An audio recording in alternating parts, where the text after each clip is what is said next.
Hey guys, tonight we explore an idea that probably sounds pretty good on paper, being lazy on a pirate ship. Imagine it for a moment. You're lounging in a rope hammock, a stolen flagon of lukewarm rum in one hand, feeling the gentle, rhythmic sway of the ship as it glides over a turquoise sea. The sun warms your skin, the salt spray is a pleasant mist, and someone else is doing all the hard work. It's the ultimate fantasy of escape, of leaving behind the dreary toil of land for a life of plundering and, more importantly, relaxation. I have to break it to you, though, as a dedicated idler on a vessel where every hand is essential, you probably won't survive this. In fact, you'd be lucky to make it to the first port. So before you get comfortable, take a moment to like the video and subscribe, but only if you genuinely enjoy what I do here. I always appreciate when you post your location and your local time in the comments. It's comforting to know where in the world you're all settling in from. Now, dim the lights, maybe turn on a fan for that soft background hum, and let's ease into tonight's journey together. The first thing that really strikes you isn't the freedom, but the smell. It's a thick, complex bouquet of wet rope, hot tar baking in the sun, bilge water, and the very close, very unwashed presence of 80 other souls. It clings to your clothes, to your hair, to the back of your throat. This wasn't exactly in the recruiting pamphlets they were handing out at the port tavern. You signed on because the alternative was worse, debtor's prison or the notoriously harsh discipline of the Royal Navy. Piracy, you thought, was the easy way out, a floating democracy for the disillusioned. Your first day is a blur of confusing orders and finding your sea legs. The world pitches and rolls beneath your feet, a constant gentle lurch that your stomach is still getting used to. You see men everywhere, engaged in 100 different tasks that seem both vital and unending. They are coiling ropes with a practiced efficiency, swabbing the decks not with a lazy push of a mop, but with holy stones, heavy blocks of sandstone that scrape the wood clean. They are patching sails, sharpening cutlasses, and climbing the rigging with a dizzying, monkey-like agility. This all seems like a lot of effort, and you came here to avoid effort. So you find a spot, tucked away behind a stack of water casks near the stern. It's mostly out of sight from the quarterdeck, where the captain and his quartermaster pace. The sun is pleasant here, and the gentle creak of the rudder mechanism is a hypnotic rhythm. You lean back against the warm wood, close your eyes, and just for a moment, you capture that dream. The rocking of the cradle, the soft hum of the ocean. Your shoulders relax. Your breathing deepens. This is what you signed up for, a little light plunder followed by a lot of this. It lasts for maybe 10 minutes. A shadow falls over you. You crack open an eye and see a pair of scarred, bare feet. Your gaze travels up, past a pair of canvas trousers stained with something you hope is tar, to a grizzled face with a look that isn't angry, just deeply unimpressed. This is the bosun. He doesn't shout. He doesn't need to. He just hooks a thumb back towards the main deck. "The main brace needs resplicing," he says, his voice a low gravel. "Don't suppose the rope will braid itself." He watches you, a silent, weighty stare, until you slowly, reluctantly pull yourself to your feet. The holiday, it seems, is over before it began. Later that evening, as the sun bleeds a brilliant orange across the horizon, a bell is rung. The crew gathers on the main deck. The noise dies down, replaced by the flapping of the sails and the whisper of the waves against the hull. The quartermaster, a man elected to represent the crew's interests and maintain discipline, unrolls a piece of parchment. This is the moment that shatters any lingering illusion of a slacker's paradise. He's not here to give a motivational speech or to outline the Q3 plunder projections. He's here to read the ship's articles. This is a mainstream historical fact that separates romantic pirate fiction from reality. Nearly every pirate crew operated under a set of written rules, a contract that every man had to agree to, or at least not openly disagree with, before being allowed a full share of the prize. These were the laws of their small, floating world. The quartermaster begins to read. His voice is flat, devoid of emotion, which somehow makes the words land with more weight. There are rules about the distribution of loot, a full share for a full man, a share and a half for the captain, a share and a quarter for the quartermaster. There are rules about onboard disputes, no fighting on the ship. All quarrels are to be settled ashore with pistol and sword. There's a rule about keeping your pistols and cutlass clean and ready for action at all times. So much for leaving your equipment to rust. And then he gets to the part that feels like it's being read directly to you. Article 6, he announces. Any man found shirking his duty or skulking and hiding in times of action or common work shall be marooned with 1 bottle of water, 1 pistol, and a single shot. A chill, unrelated to the evening air, crawls up your spine. You look around at the faces of your new shipmates. They are nodding, not with glee, but with a stern sense of agreement. This isn't just a rule, it's the fundamental principle of their survival. On a ship, there is no room for dead weight. Every man's life depends on every other man doing his job. Your brilliant plan to engage in some strategic inactivity has just been classified as a capital offense. This brings us to a topic historians still argue whether these articles were truly a sign of pirate democracy created and voted on by equals, or if they were more of a top-down tool of control, cleverly presented as a collective agreement by a canny captain and his cronies to keep the rabble in line. Either way, the effect is the same. The rules are the rules. As if to add insult to injury, the quartermaster then covers the lesser duties. This is where a quirky historical tidbit often hides. The articles don't just cover life and death situations, they cover the mundane. A common and often unwritten rule involved the dirtiest job on the ship, cleaning the head.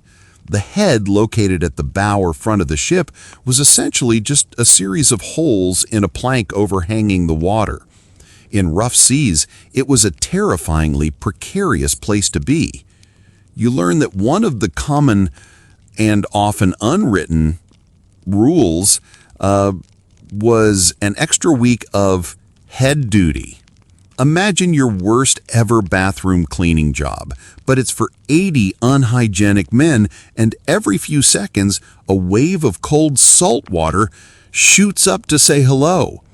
Suddenly, braiding a rope doesn't sound so bad after all. The meeting dissolves. The men disperse back to their watches, their games of cards, their quiet conversations. But the mood has been set. You walk back to the coil of rope you're meant to be mending, the bosun's words still echoing in your head.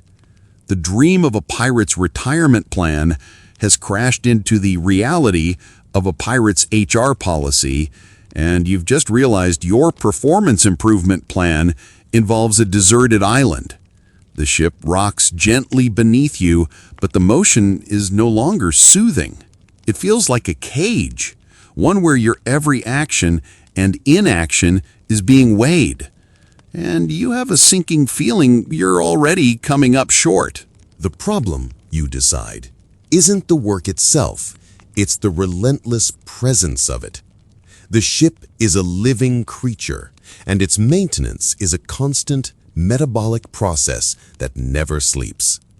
You've accepted that pure, blissful idleness, the kind you practice behind the water casks, is off the table. The articles have made that terrifyingly clear. So your strategy evolves. You are no longer trying to do nothing. You are trying to master the art of doing the least amount possible while maintaining the illusion of productivity. This is a far more complex and intellectually demanding task. It's practically a job in itself. Your first attempt involves the sails.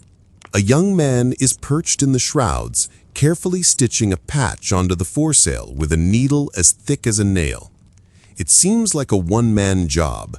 You, however, decide it requires a ground-level supervisor.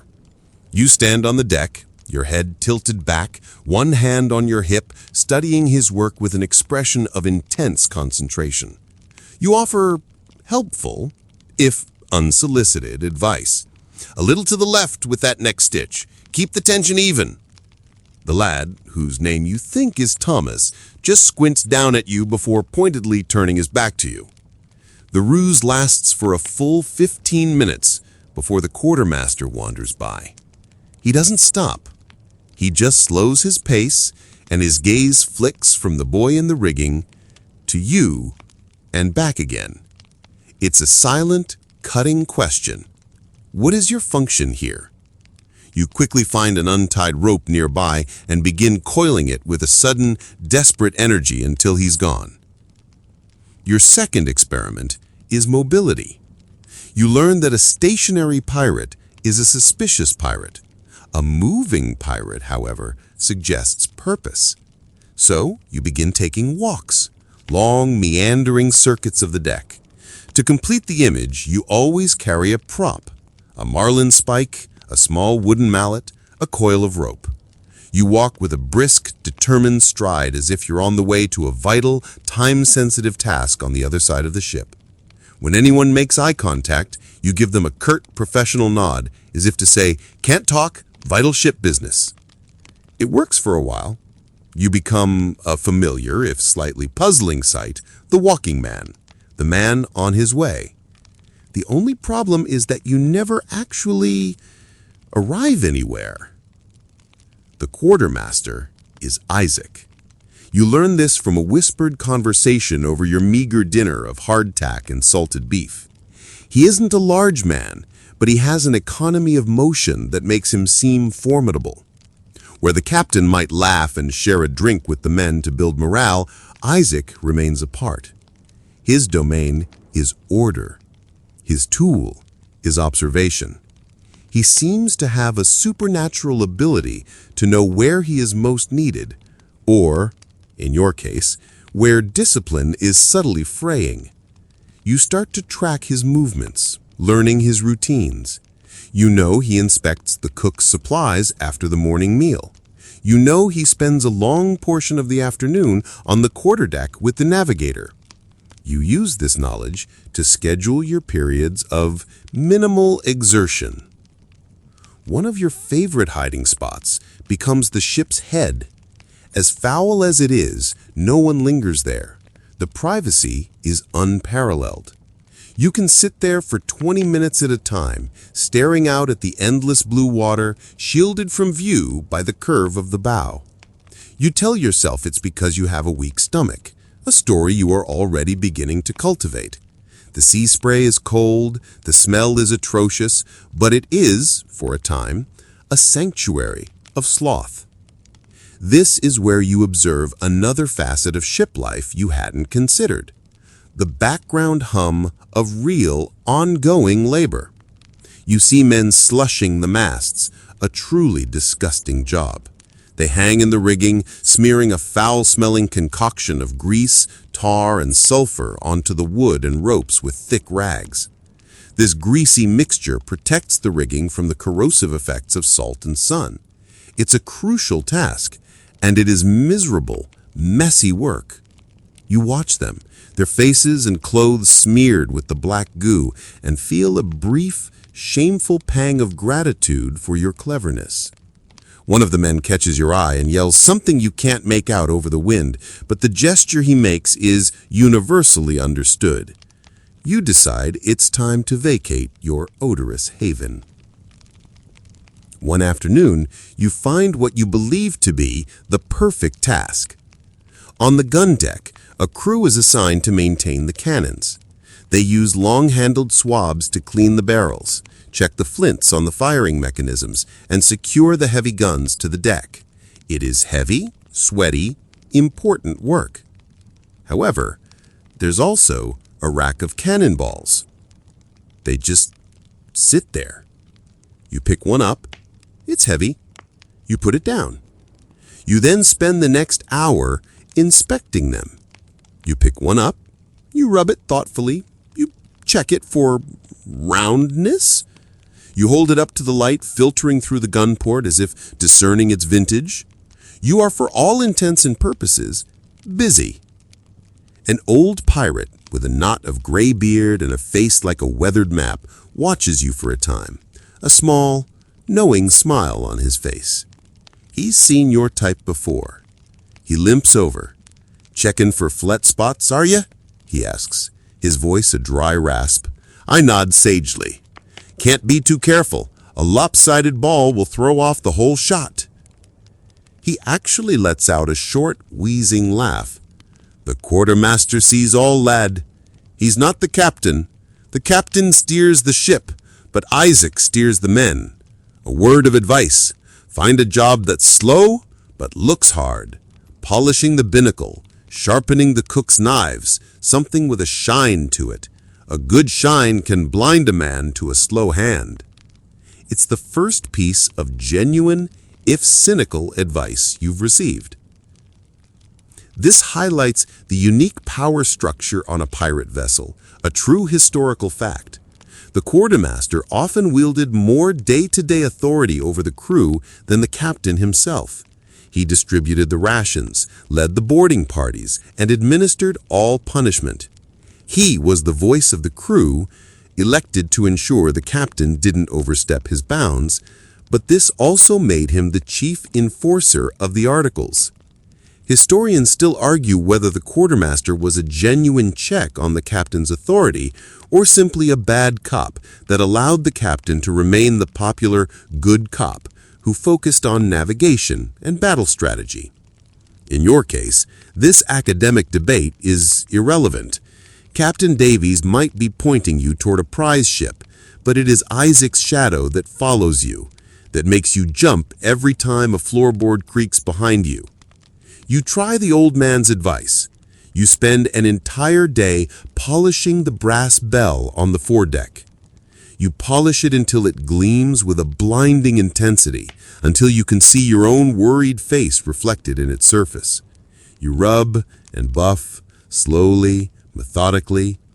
From a distance, it looks like dedicated work. But it is one small bell.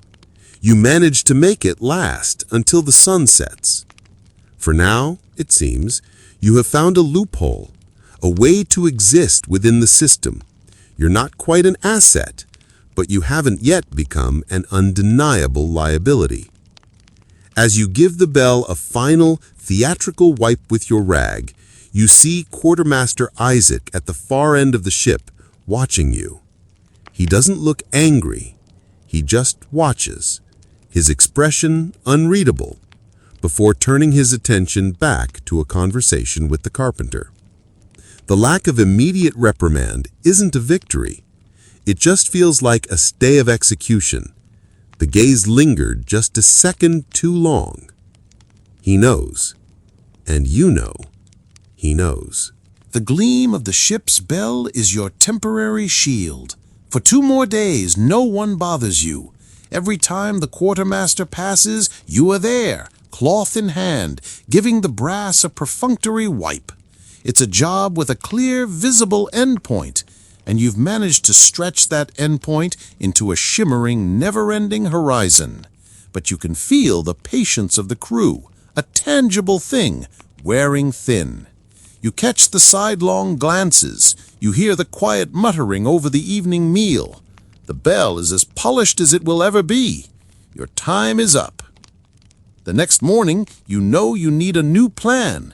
Your gaze drifts toward the hatch that leads below deck to the small, cramped space that serves as the ship's infirmary, the domain of the surgeon.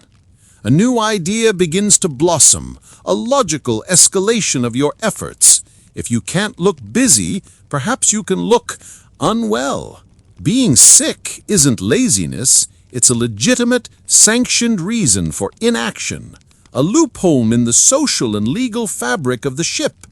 All you have to do is be convincing. You choose your moment carefully, the mid-morning watch, when the sun is high and the day's main work is in full swing. A team of men is hauling a captured cannon from the waist of the ship, their shouts of heave, ho, echoing in rhythmic grunts of effort.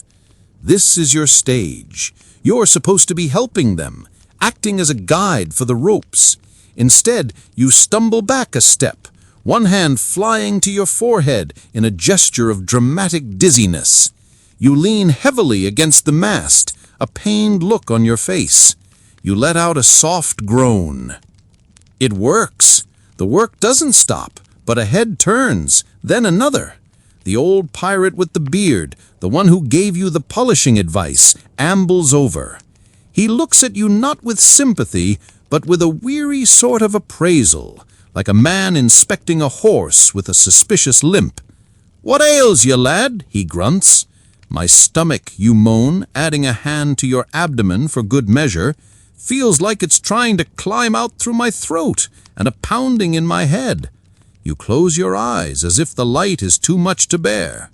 He stares at you for a long, silent moment. "That be the surgeon's business, then," he calls out. "Someone take this one to see Mr. Evans." He says it with a slight emphasis, and a few of the nearby men share a look you can't quite decipher. It seems less like concern and more like anticipation. You're escorted below deck into the murky twilight of the ship's interior. The air changes instantly, losing the clean, salty tang of the open ocean and taking on a dense, cloying smell. It's a combination of stale air, unwashed bodies, and something else, a sharp, herbal, vaguely medicinal odor. This is the surgeon's territory. The surgeon, Mr. Evans, is nothing like the brutes you imagine. He's a small, neat man with tidy gray hair and spectacles perched on his nose. He's meticulously organizing small linen pouches in a large sea chest, his sanctuary in the midst of chaos. This chest is his life's work, a trove of powders, tinctures, saws, and probes. On a pirate ship, the surgeon was an incredibly important figure. This is a solid historical fact. A skilled surgeon was often a major recruiting draw for a pirate crew. Many were even forced into service, captured from other vessels, and offered a full share or more to stay. They were prized assets, tasked with patching up the crew after battles and, more mundanely, fighting the constant threat of disease.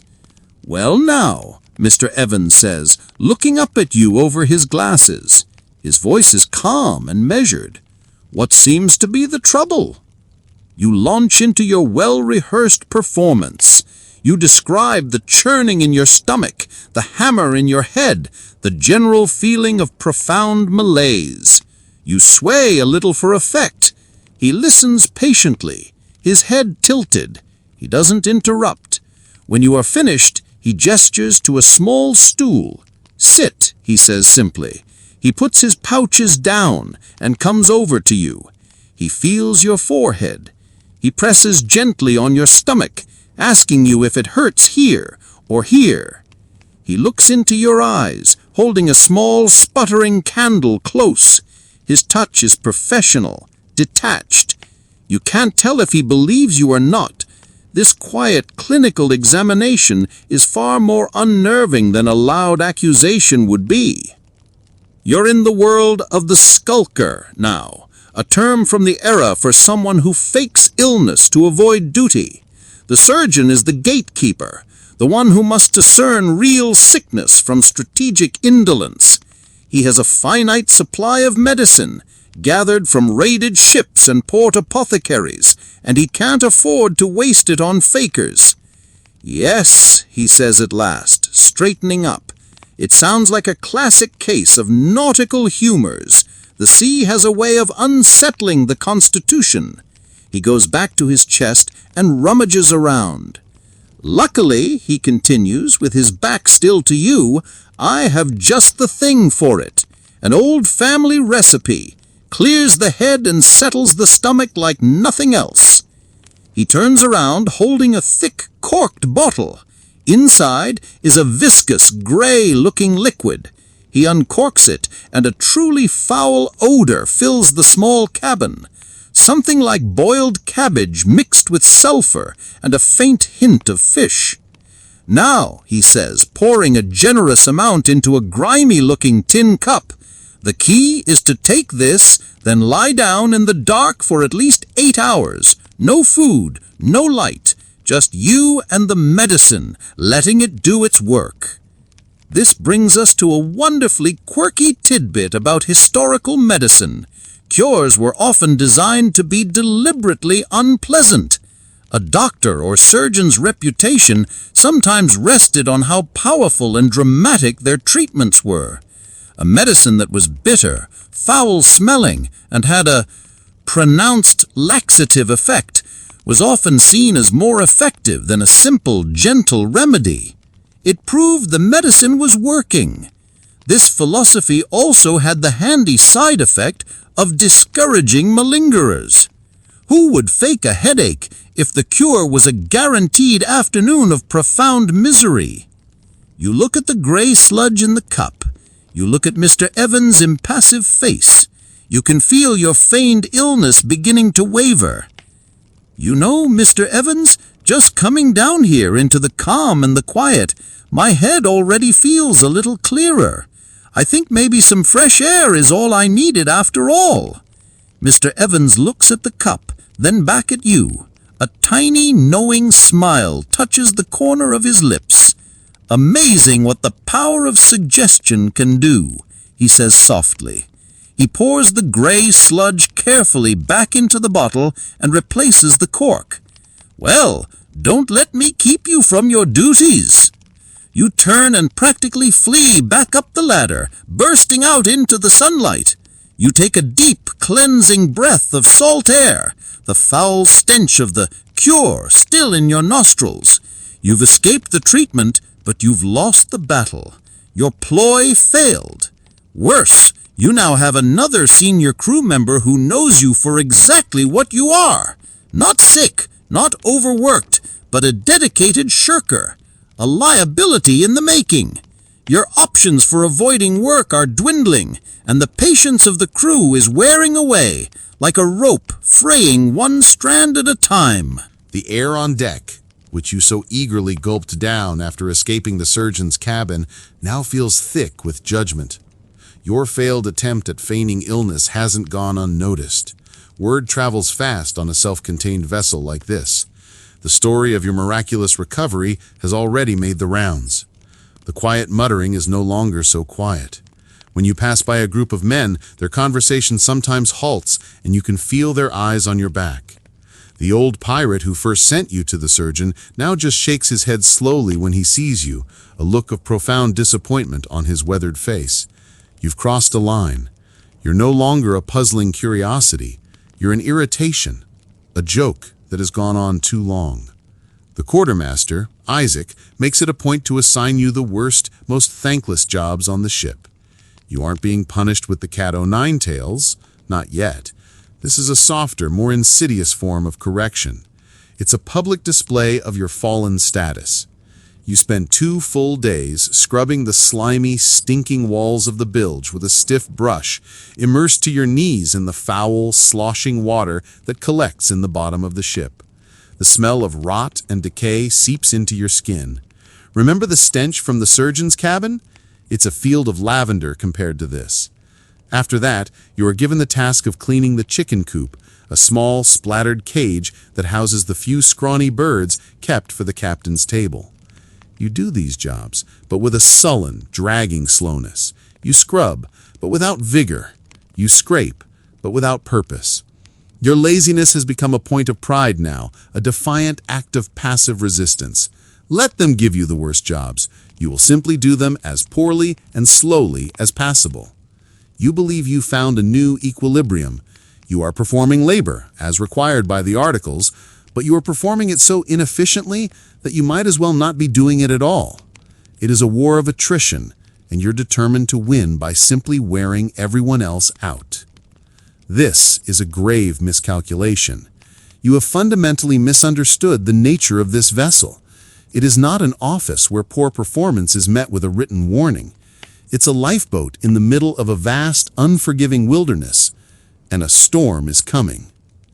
You notice the signs subtly at first. The sky, a brilliant, clear blue for weeks, takes on a milky, hazy quality. The long, gentle swells of the ocean become shorter, choppier. The seabirds that have been following the ship begin to disappear. The air grows heavy and humid, a wet blanket that sticks to your skin. The older sailors start looking up, sniffing the air, their faces tight with a practiced concern. Captain Davies is in constant conference with his navigator, their voices low and urgent. By late afternoon, the change is undeniable. The sky has turned a bruised greenish gray. The wind, which had been a steady, predictable push, now comes in sudden, violent gusts, whipping loose strands of rope against the masts like striking snakes.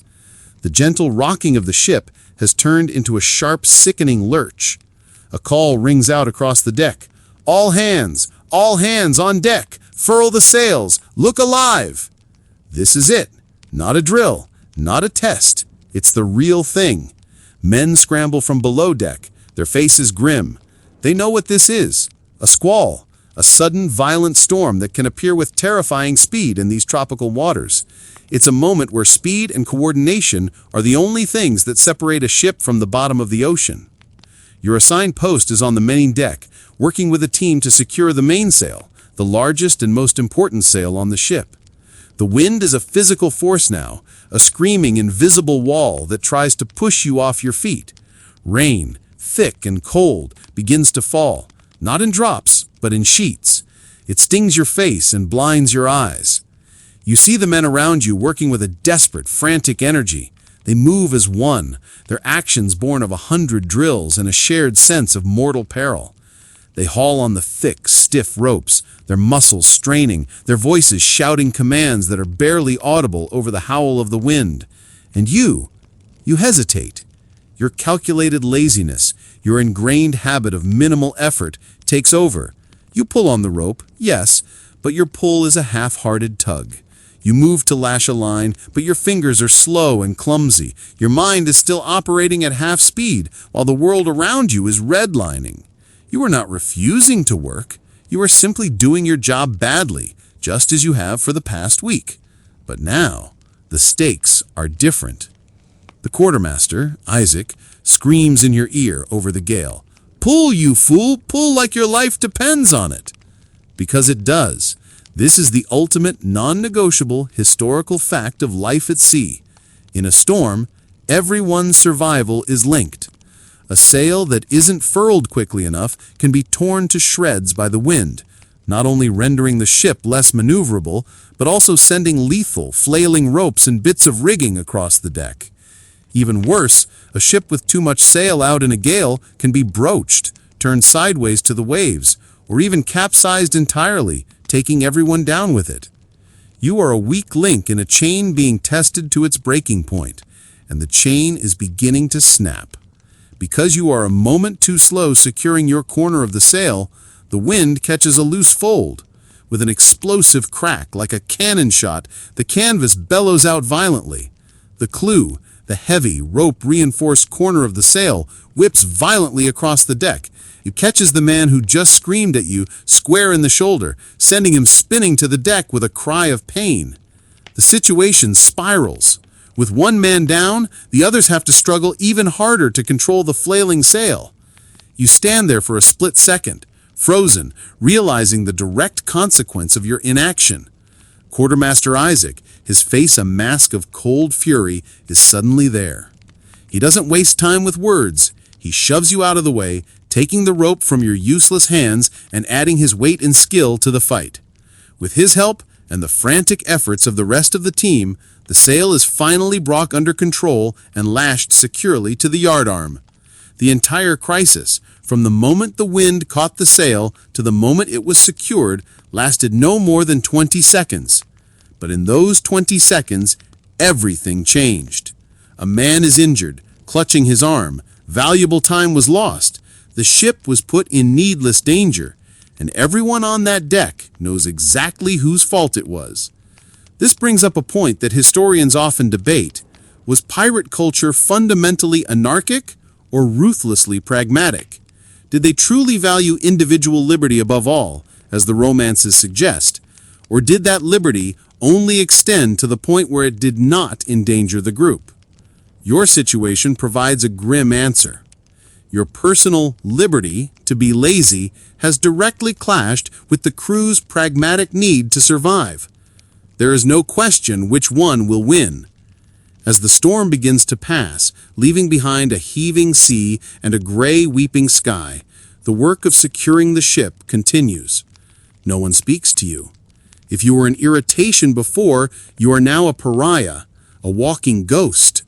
The quartermaster's glare is a physical weight. I see him talking to the injured man, who gestures angrily toward you. I see him speaking to other senior members of the crew. They look over at you, their expressions hard as stone. You have gone from being a costly inconvenience to an active threat. Your trial by inefficiency is over. A more formal trial is about to begin.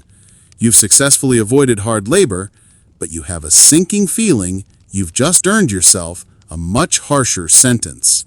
The storm passes as quickly as it arrived, but the atmosphere on the ship remains dark and heavy. The air is cold and damp, and a somber quiet has replaced the usual boisterous energy of the crew. No one sings. No one gambles. They move about their duties, clearing debris, checking the rigging, pumping out the bilge water that the storm forced into the hold with a grim, quiet efficiency. And they all studiously ignore you. You are invisible, a void in their society.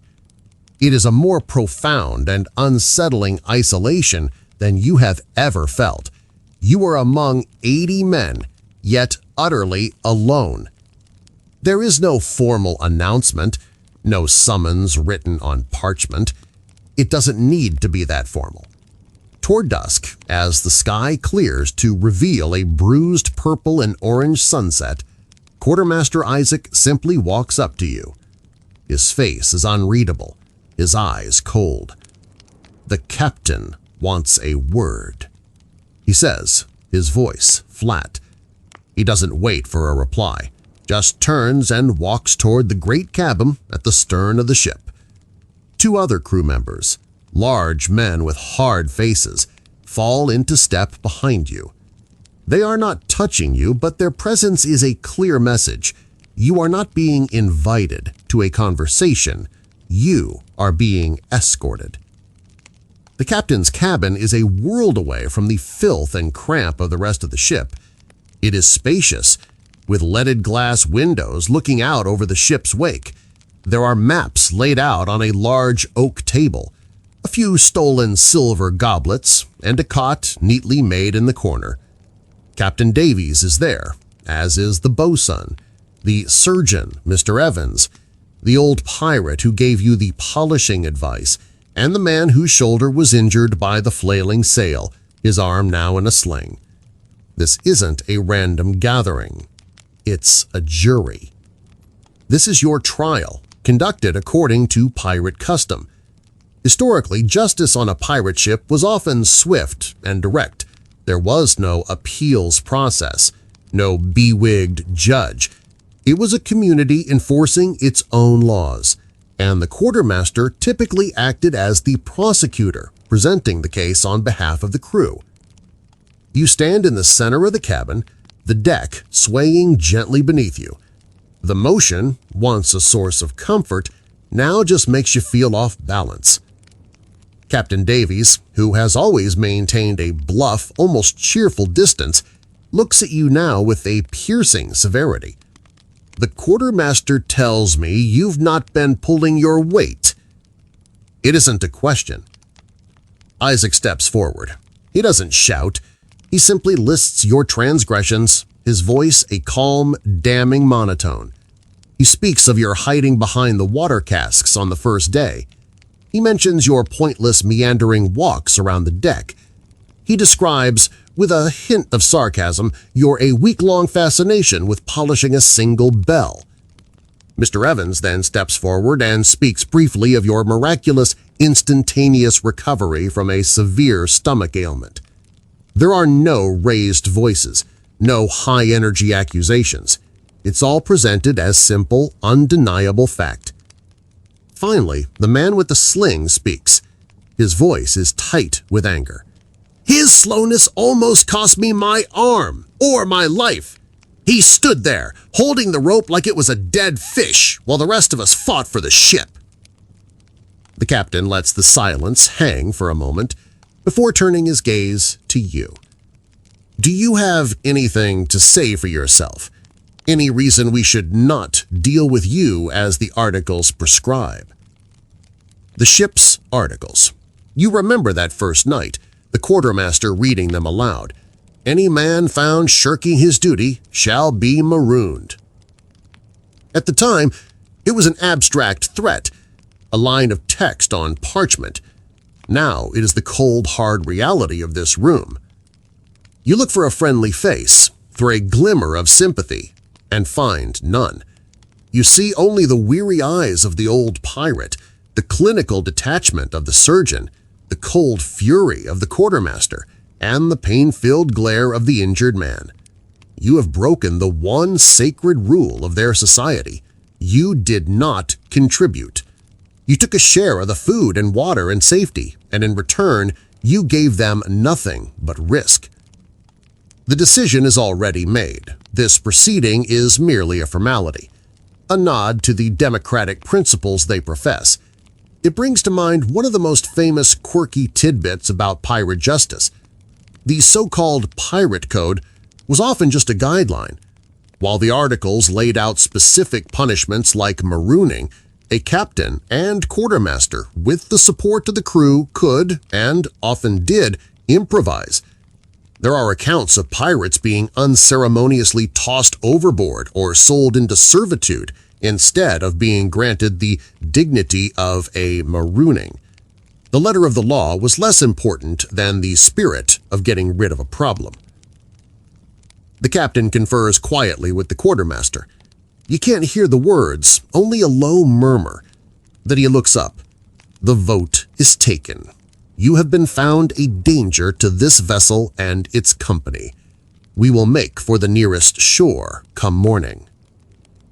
There is a final fascinating scholarly debate around marooning. Historians still argue whether marooning was genuinely a death sentence or a form of exile that offered a slim but real chance of survival. Was it pure cruelty, or was it a humane alternative to outright execution? After all, it outsourced the grim work to Mother Nature and gave the condemned a fighting chance to be rescued by a passing ship. Looking at the hard, unforgiving faces in the cabin, you suspect their motives are less humane and more pragmatic.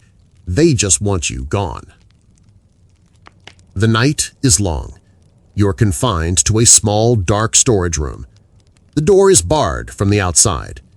You can hear the sounds of the ship, the creak of timber, the distant murmur of the crew on watch. These sounds, once the backdrop to your lazy daydreams, are now a countdown timer. In the gray light of dawn, you are brought on deck. The ship is anchored in a calm turquoise bay.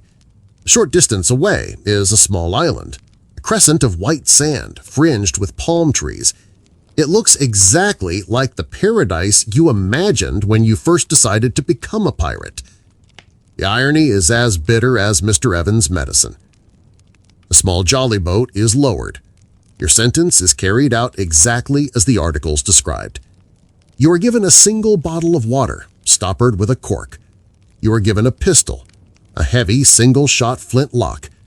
The quartermaster hands you a powder horn with just enough black powder for one charge and a single lead ball. It is a tool for a quick end, should you choose it, or for a single desperate hunt. As you are rowed toward the shore, you look back at the ship. It looks immense, powerful, a self-contained world that has surgically excised you from its body. The crew lines the rail, watching. They are not jeering or celebrating. They are simply watching, their faces blank. You are already a part of their past.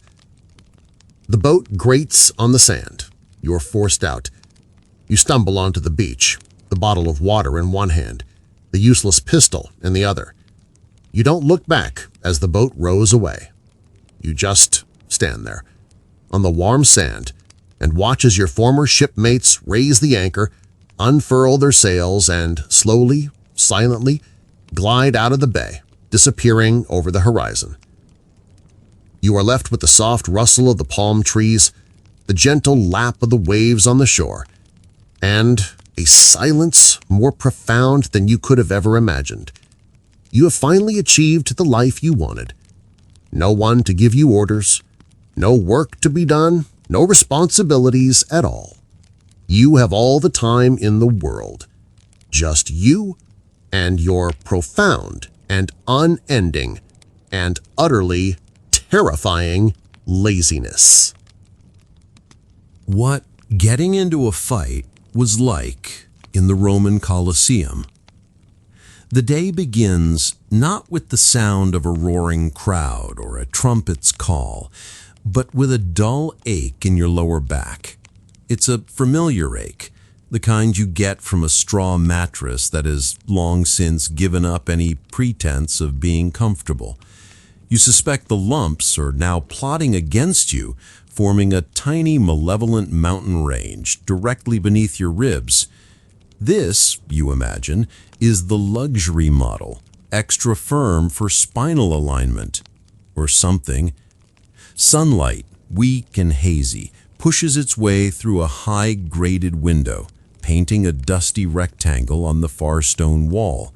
It carries no warmth, just a pale announcement that the day has, regrettably, started. Around you, the slow rustle and grumble of other men waking up fills the communal barracks. It's a symphony of groans, sniffles, and the quiet rhythmic scrape of someone sharpening a tool they probably shouldn't have in their sleeping quarters. This is the ludus, the training school, your home and your office. You swing your legs over the side of the low stone bunk, your bare feet finding the cold, slightly gritty floor. There is no heroic leap into action. There is only the slow, methodical process of coaxing your muscles into cooperation. Every joint seems to protest with a small pop or a quiet grind. This isn't the body of a demigod from the poet's tales. It's the body of a professional athlete who is, to put it mildly, feeling his mileage. You've had worse mornings, of course, and you've certainly had better.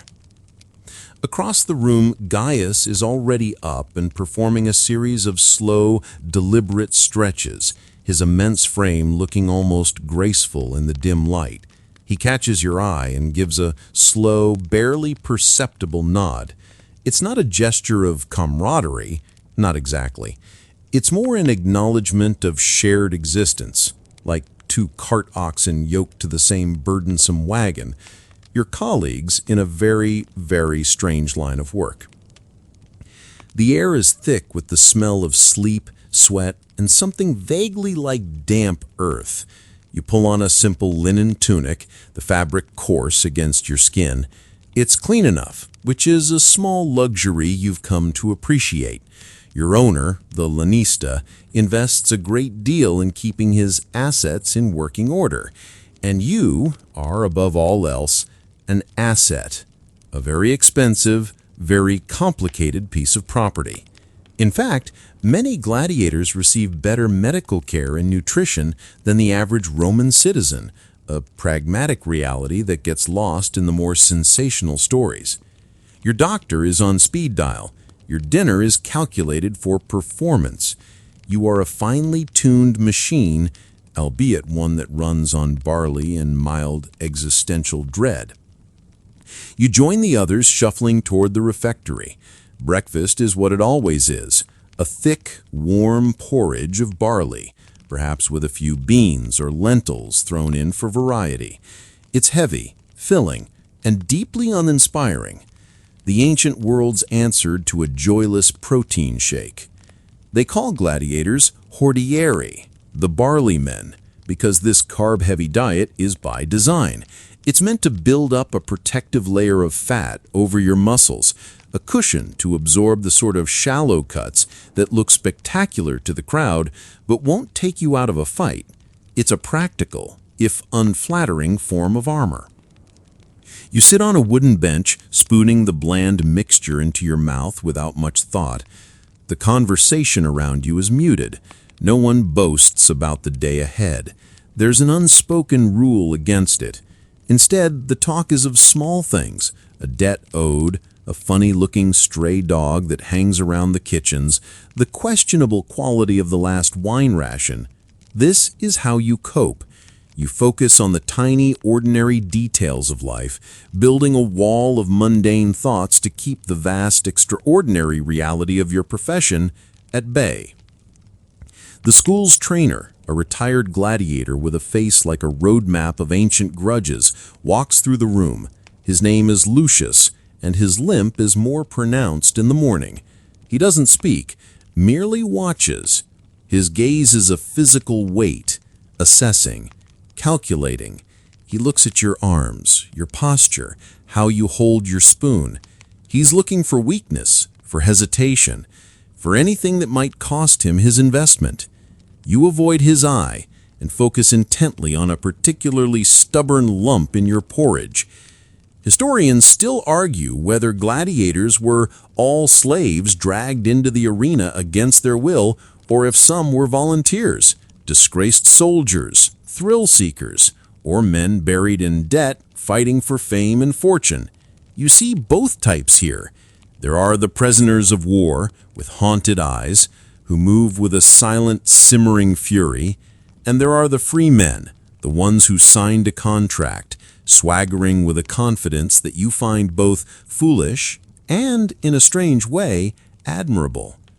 You fall somewhere in the murky middle, your own story a tangled knot of bad luck and worse decisions that led you here.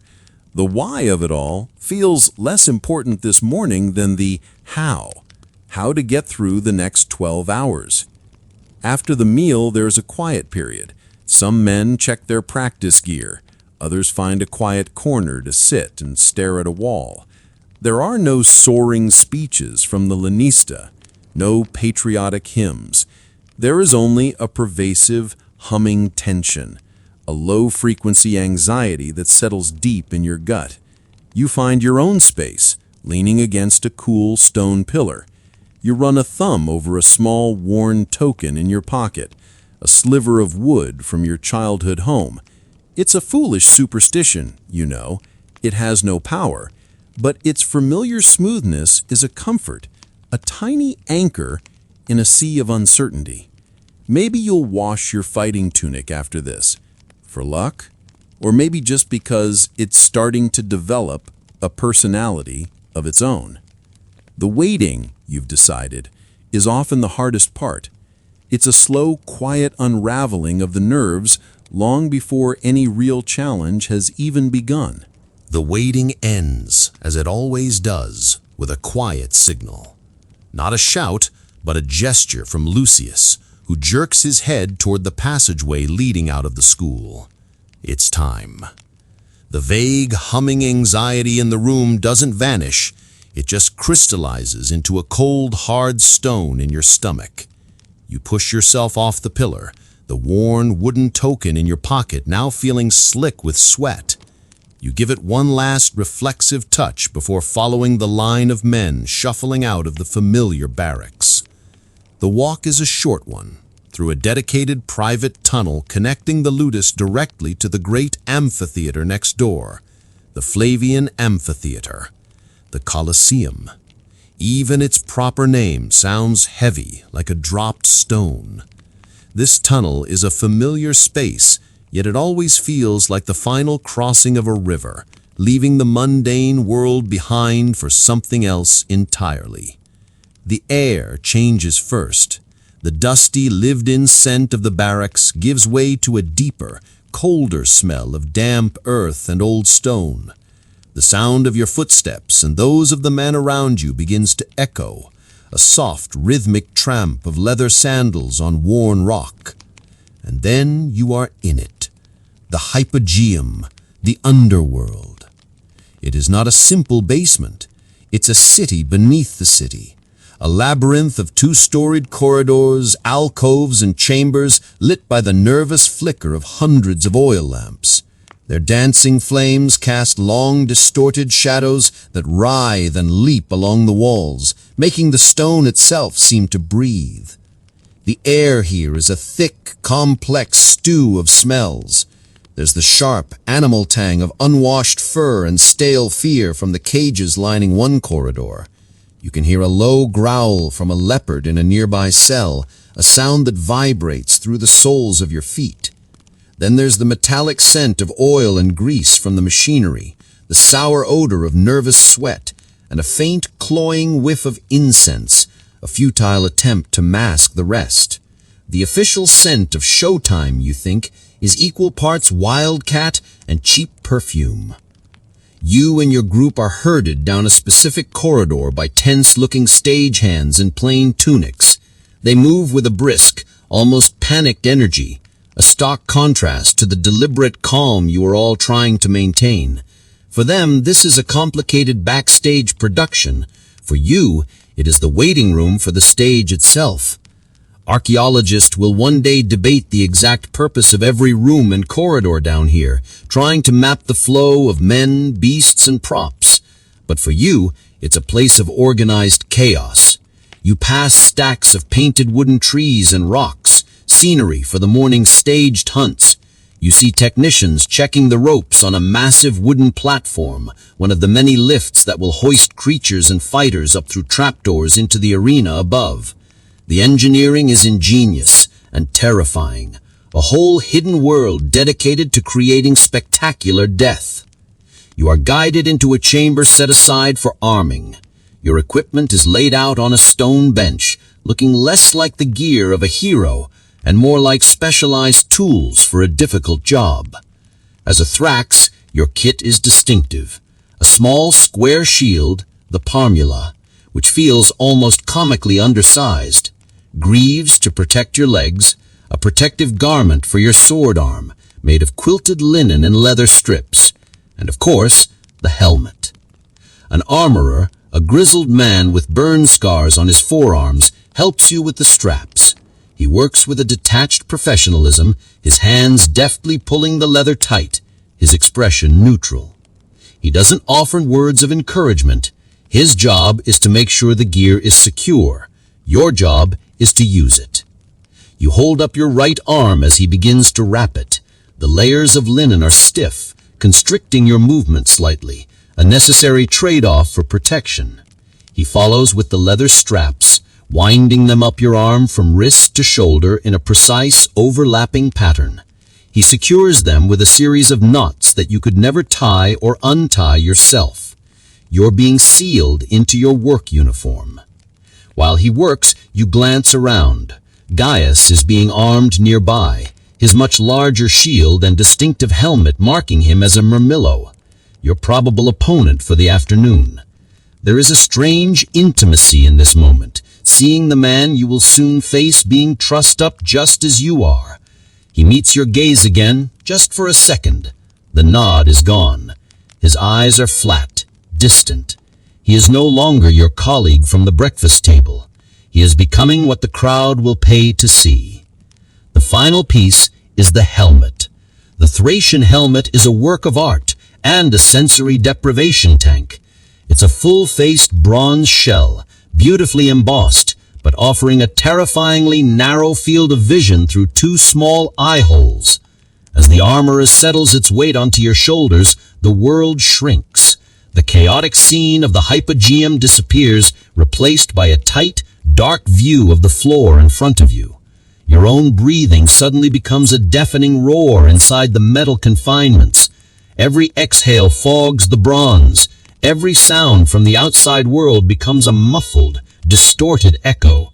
It smells of metal and old sweat, yours and that of every man who has worn it before you, a bit like inheriting a very aggressive family heirloom. The muffled rumble you've been hearing as a background noise grows louder. It's the crowd. 80,000 people, stamping, shouting, and roaring like a single monstrous beast. Down here, you can't make out individual voices, only the deep resonant vibration of their collective excitement. It's a pressure you feel in your bones, a sound that promises nothing good. You grip the hilt of your sword, the Sika, its curved blade feeling familiar and solid in your hand. The leather of the grip is worn smooth. This, at least, is yours. You've heard of the strange cottage industries that spring up around the games. Peddlers outside sell programs with your statistics, little clay figurines of popular fighters. Some even sell a substance called strigmenta, oil and sweat scraped from a gladiator's skin after a match, sold in tiny vials as a luxury cosmetic, even an aphrodisiac for wealthy women. You ponder the sheer weirdness of someone wanting to buy your essence bottled after a hard day at the office. It's just another layer of the bizarre reality you inhabit, where your life and body are not just a commodity, but a brand. A rather sweaty, barley-fueled brand. Right now, stuck in this helmet, feeling the immense weight of the crowd above, that seems like the most normal part of the whole proceeding. The weight in the metal-scented darkness of your helmet is a strange, timeless affair. Your world is reduced to the sound of your own breath and the muffled hydraulic groan of distant machinery. Time stretches and compresses. A moment can feel like an hour, and an hour can pass in what feels like a single, nerve-racked heartbeat. A hand clamps down on your shoulder, firm but not rough, and steers you into a line with the others. The floor beneath your feet changes, no longer flat stone, but a gentle upward-sloping ramp of packed earth. You're moving. The ramp is narrow, a dark throat leading upward toward a blinding square of light. With every step, the sound of the crowd intensifies. It's no longer a deep, bass-heavy rumble vibrating through the stone. It is becoming a cacophony. The roar washes over you in waves, a physical force that presses against your chest. The sound is 1,000 times louder than anything you heard from the tunnels, a deafening crash of human noise that has no comparison. It's the sound of a city condensed into a single bowl, all its energy focused right here, right now, on you. As you step out of the passage and into the arena, the light is overwhelming. After the gloom of the hypogeum, the bright Italian sun is a hammer blow to the senses. You squint through the narrow slits of your helmet, trying to adjust. The world is a kaleidoscope of harsh whites and deep shadows. The sand on the arena floor is a brilliant, almost white canvas, meticulously raked and clean. This is another strange bit of showmanship. The sand is often imported, sometimes from the deserts of Egypt, to give the arena its distinctive golden white appearance, and to better soak up what is to come, a premium surface for a premium performance. You and the other fighters form up for the Pampa, the opening procession. This is not a frantic rush to combat, this is theater. The crowd did not come just for a fight, they came for a spectacle, a day-long festival of orchestrated violence, and the parade is the first act. To your left and right, your fellow gladiators stand in their glittering, specialized armor, each man a different type, a different silhouette. The net and trident-wielding retiarius, in his loincloth and shoulder guard, looks almost naked next to the hulking Murmillo like Gaius, with his big shield and fish-crested helmet. It's a carefully curated cast of characters, designed for visual variety and tactical contrast. A little joke runs through your head. They wouldn't let you all wear the same uniform. It would be bad for branding. The procession begins. You march in a slow, deliberate circle around the edge of the vast oval. Your movements feel stiff and practiced, less like a warrior and more like a parade float. Music begins to play, a loud, brash noise from pipes, horns, and a water-powered organ. The sound is powerful, but not particularly melodic, designed to stir excitement rather than soothe the soul. You keep your eyes forward, looking at the back of the man in front of you. Glancing up is a mistake. The sheer scale of the place is disorienting. Tens of thousands of faces stare down from the steeply raked stands, a dizzying, churning wall of humanity. You can see the colorful silks of the wealthy in the lower tiers, the bland tunics of the common folk higher up. Senators, in their toga with the broad purple stripe, occupy the best seats right near the front. The emperor himself is here today, seated in his private, lavishly decorated box. You don't look at him directly. You feel his presence, another layer of pressure in this already suffocating environment. You know that somewhere up there, women are fainting from the heat or the excitement, perhaps applying that absurd skin lotion made of crocodile dung and assorted nastiness that they believe works as a sunblock. The smell of the crowd drifts down, perfume, wine, sweat, and roasting food from the vendors in the arcades. The parade concludes before the emperor's box. The moment of the salute. This is where history gets a bit dramatic. The famous line, "We who are about to die salute you," is something historians have sourced to a single, very specific event involving a mock naval battle, not the standard gladiatorial greeting. It's a bit too theatrical for the day-to-day business of the arena. Your salute is more perfunctory, a raised arm, a dip of the head, a gesture of respect to the power that has convened this entire affair. No rousing speeches, just the silent acknowledgement of your role in the day's entertainment. After the salute, you are directed to your starting position. The other pairs of fighters are either led off the sand to await their turn or positioned at opposite ends of the vast space. The arena suddenly feels enormous. The distance between you and Gaius, who stands near the far gate, seeming to stretch on forever. The officials, dressed in white, scurry around making final checks. A referee, the Summa Rudis, takes his position nearby. He is an old, experienced man, another retired gladiator, and his word is law in the sand. He can pause the fight, declare a winner, or even give technical advice. This is, believe it or not, a regulated sport. The pre-fight rituals are minimal but important. The referee inspects your weapons, ensuring they are the real things, not the blunted training versions. He looks at you through the slits of your helmet, his expression unreadable. He's not looking for fear. He's looking for readiness, for professionalism. The crowd's roar subsides to a dull, expectant hum. This is the quietest it has been since you emerged from the tunnel. All the pageantry is over. The parade, the music, the salutes, it was all just an elaborate appetizer. Now the main course is ready to be served. You take a deep, slow breath, the air hot and metallic inside your bronze mask. You can feel the sun beating down on the helmet, warming the metal.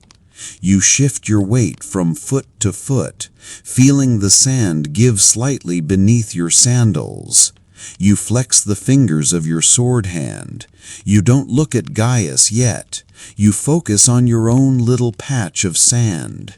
Your heart isn't pounding with terror, but with a steady, powerful beat. This is the familiar rhythm of anticipation, the strange calm before the storm you know so well. You've done this dozens of times on the practice grounds. This is just a bigger venue, with slightly higher stakes. A trumpet finally sounds, a single sharp, clear note that cuts through the humming silence. The referee takes a step back. The show is about to begin. The trumpet's echo fades, swallowed by the vastness of the arena. For a heartbeat, there is only the humming silence of 80,000 people holding their collective breath. The world, contained within the narrow view of your helmet, consists of a patch of bright sand and far in the distance, the silhouette of Gaius. He hasn't moved. The referee is clear of the space between you. The show has begun, but it doesn't erupt in a wild, frantic charge. That's for the barbarian reenactments and the cheap theatricals. This is professional. It begins slowly, deliberately. You take your first step forward, and another. Your gait is a measured shuffle, feet sliding through the sand, never leaving the ground for too long. You keep your knees bent, your center of gravity low. It's a fighter's walk, conserving energy, ready to shift or lunge at a moment's notice. Across the sand, Gaius does the same. You are two pieces on a game board, slowly closing the distance, each move freighted with calculation. Your small, square Parmulus shield is held tight against your body, covering your torso. Your curved Sika is held back, its point angled downward, an unthreatening posture that is anything but. As you draw closer, the details of your opponent swim into focus. You can see the embossed patterns on his large, rectangular shield, the scutum. You see the stylized bronze fish on the crest of his helmet. You can't see his eyes, just as he can't see yours. You are two anonymous figures encased in bronze and leather, identifiable only by your equipment. You are no longer men. You are archetypes. The Thracian versus the Murmillo, a classic pairing. The agile, lightly armed attacker against the heavy, defensive tank. The crowd loves this matchup. The contrast is visually and strategically compelling. You begin to circle each other, maintaining a distance of about 15 feet. It's a dance, a slow, grinding, deeply unspectacular dance. You shift left. He mirrors you. You feint to step forward, and his shield comes up a fraction of an inch in response. You are reading each other, testing reactions, looking for a twitch, a hesitation, a poorly planted foot. The roar of the crowd is a constant ambient noise, like the sound of the ocean, but you've learned to tune it out. Your focus narrows until the only things that exist are you, your opponent, and the circle of sand you occupy. The fight is punctuated by the clang of metal on metal, but these are not the wild swings you see in plays. The first true contact is a probe. You dart in quickly, not to land a decisive blow, but to tap your sword against his shield. Clang. The vibration travels up your arm. You are testing his shield discipline, seeing how he reacts to the sound and impact. He gives no ground, simply absorbs the tap. In return, he thrusts forward with his own short, straight sword, the gladius. It's a quick, economical movement. You catch the blade on your little shield, the impact jarring your shoulder. It's a conversation held in the language of scrapes and dull thuds. He's favoring his left, you might think. His stance is a little wide. He's telegraphing his lunges, Gaius might be thinking inside his own metal bubble. Historians still argue whether some of these matches were choreographed to a degree, not fake exactly, but perhaps following a certain script to guarantee an entertaining flow, a slow start, big finish kind of structure. You wouldn't know. For you, it's about survival and technique. Every move is a risk-reward calculation. Do you expend the energy for a big attack that might leave you exposed? Or do you stick to the safe, wearying process of chipping away at his defense? The barley man diet pays off here. This is an endurance contest as much as a fight.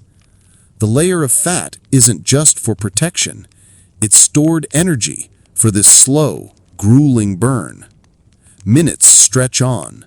The sun is hot. Sweat slicks your skin under the quilted armor. Your breath is heavy and ragged in your helmet. You risk a faster combination, a quick slash towards his legs, forcing him to lower his shield, followed by an immediate flick of your curved sika around the edge, aiming for his arm. It's a standard Thracian move. He anticipates it. The scutum is there to block both, the heavy wood and bronze absorbing the strikes with a dull thump-thump. He doesn't counter, he just waits. He's patient, annoyingly, infuriatingly patient. It's the smart play for him. Let the smaller man wear himself out. A real student of the game, that Gaius. You could almost admire him for it, if you weren't trying to poke him with a very sharp object. Then you make a small mistake. As you recover from your lunge, your back foot slips just a bit in the soft sand. It's a tiny wobble, a half-second of compromised balance, but it's enough. Gaius explodes forward. It's shocking how fast such a large man can move. His shield smashes into yours, not with the edge, but with the flat front and the heavy central boss. It's like being hit by a closing door. The impact shoves you backward, and you stumble, windmilling an arm for balance. The crowd roars, a sudden crescendo of excitement. This is what they were waiting for, the shift in momentum. You recover your footing, but he's already on you, pressing the advantage. Now it's your turn to be purely defensive, your small shield feeling hopelessly inadequate against his relentless pressure. His gladius thrusts again and again, forcing you to parry, to retreat. Clang, scrape, thud. Your world is a cacophony of impact, the reverberations shaking your teeth. He's not aiming for a kill. He's aiming for your shield arm, your weapon hand, trying to disable you, to disarm you, to win on points, so to speak. In a desperate move, you drop to one knee, a technique to change the angle of attack and get under his shield wall. As his sword goes over your head, you sweep your sika at his exposed ankle. You feel a satisfying connection, not deep, but it's a hit. The crowd screams again. He lets out a grunt of pain and hops back, breaking the assault. There's a lull. The referee holds up a hand and you both step back, chests heaving. It's a chance to breathe, to reset. You see a dark stain spreading on the greave around Gaius's ankle. You have scored. A small victory. But you are exhausted, your arm aching from the impacts. You both stand there, two battered professionals on a lunch break, catching your breath before getting back to it. There is no animosity. There is just the grim shared reality of your work. You are both just trying to get through the day. The fight is not over, but for now, in this brief pause under the unforgiving sun, there is a strange, shared quiet. And then the referee lowers his hand. It's time to get back to dancing. What feeling depressed was like in the Middle Ages. The morning doesn't announce itself with a cheerful sliver of sunlight or the hopeful song of a bird. For you, the day begins long before dawn in the cold, deep blue of the night with the return of a familiar weight. It isn't a physical weight, not exactly, but it feels like one. You imagine it as a thick, leaden blanket woven with damp wool and river fog, being gently laid over your soul while you sleep. By the time your eyes open to the darkness of your small cottage, it is already settled, pressing down on your chest, making each breath feel like a deliberate effort. You lie still on your straw mattress, which has spent the night forming a very strong and negative opinion about the shape of your back. You can hear the soft, rhythmic breathing of your family sleeping on their own pallets nearby, a sound that should be comforting, but instead only highlights your own stark wakefulness.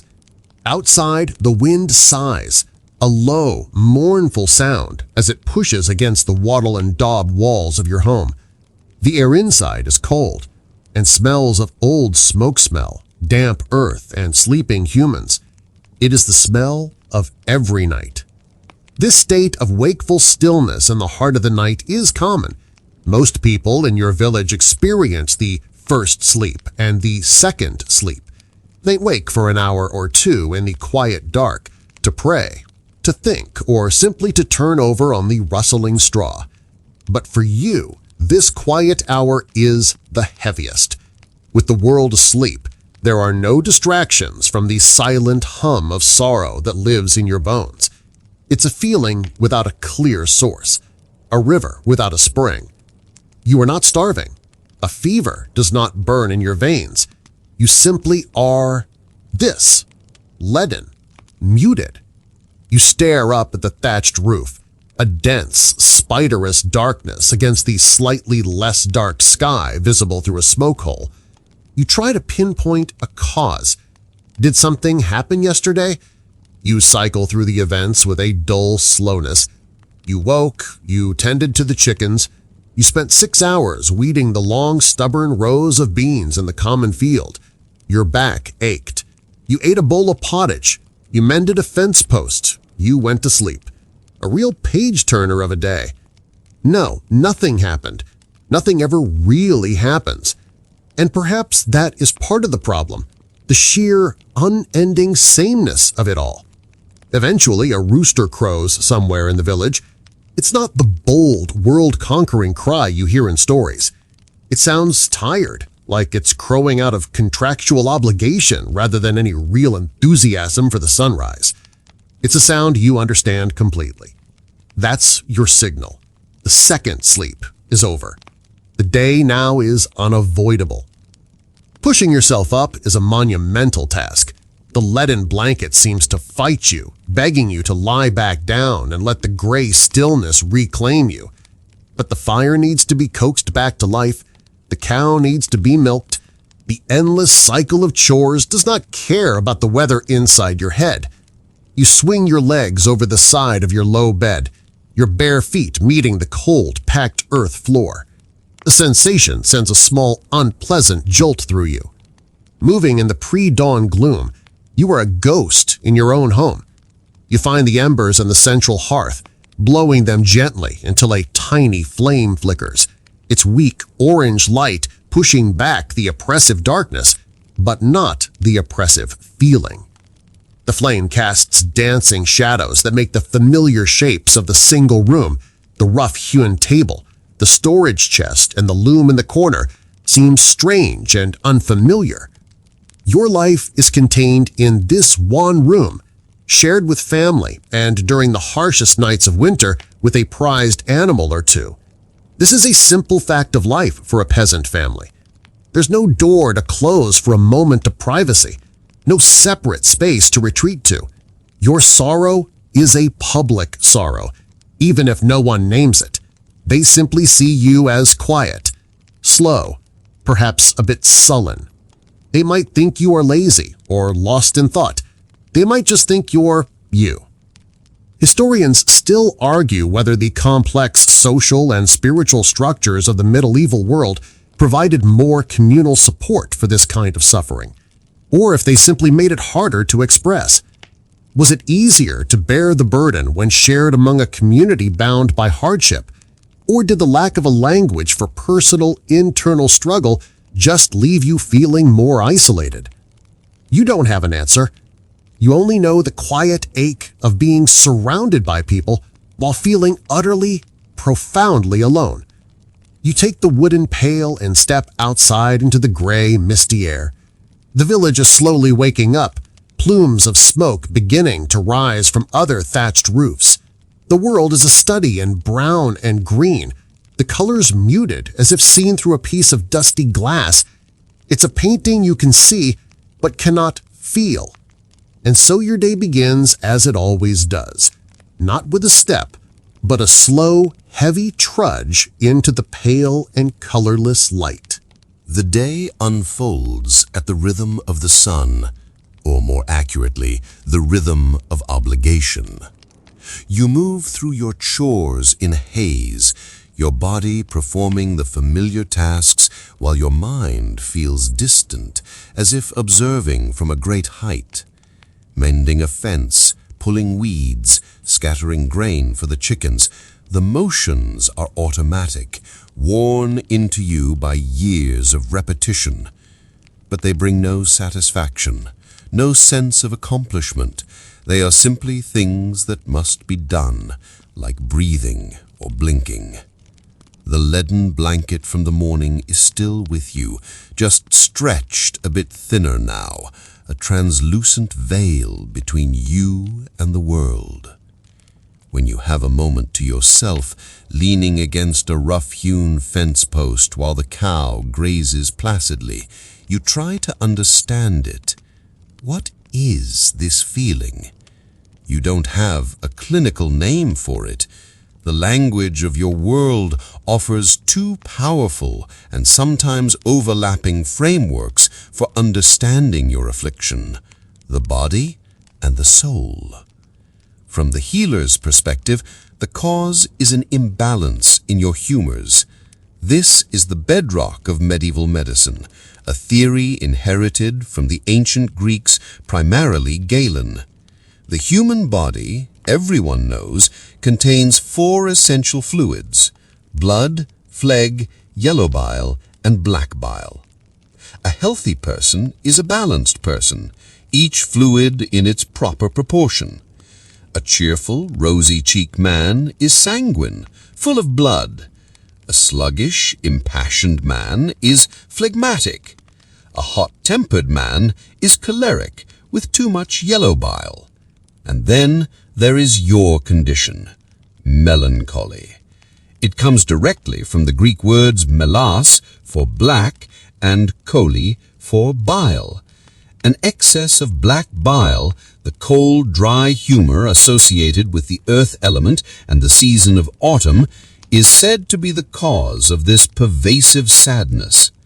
Physicians' texts describe the melancholic as being prone to fear, despondency, and long periods of pensive silence.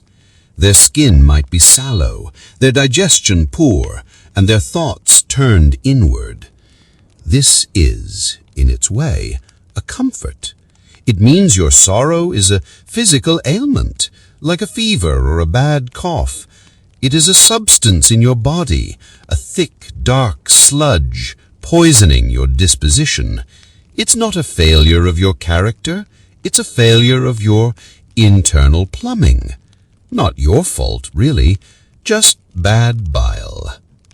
But then there is the other explanation, the one you hear from the village priest and feel in the marrow of your bones every Sunday in the cold stone church.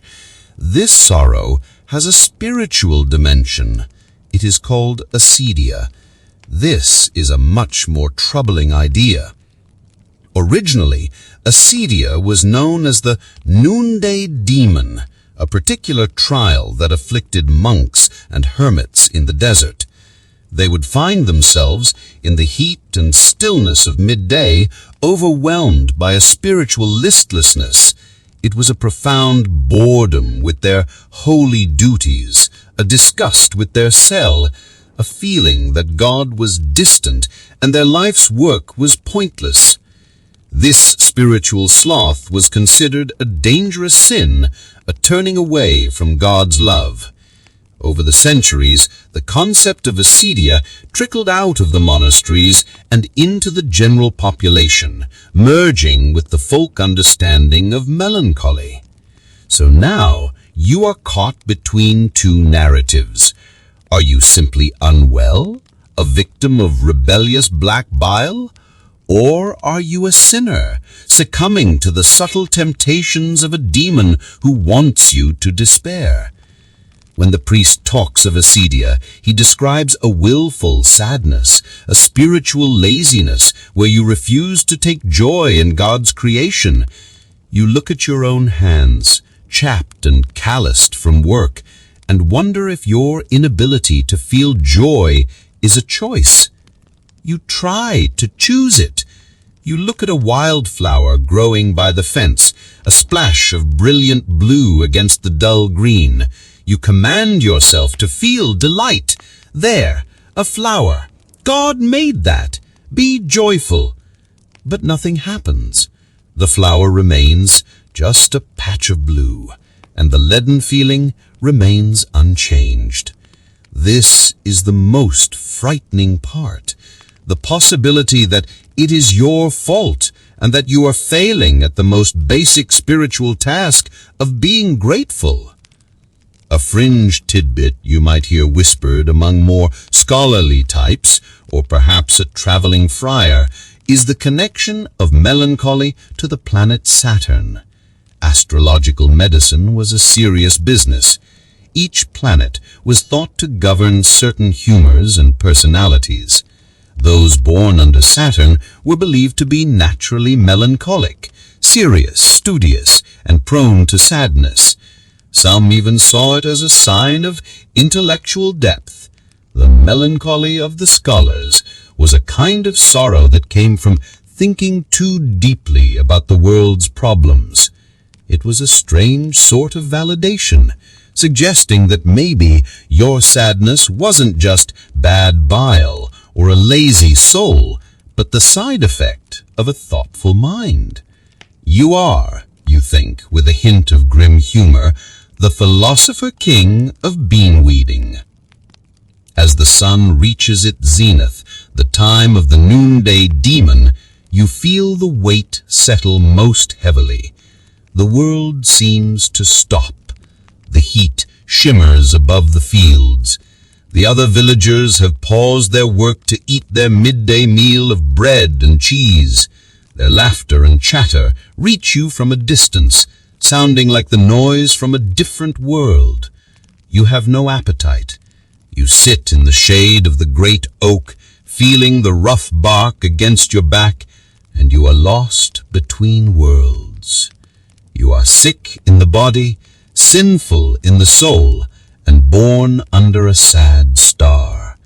There are a lot of potential causes, but there are very few solutions.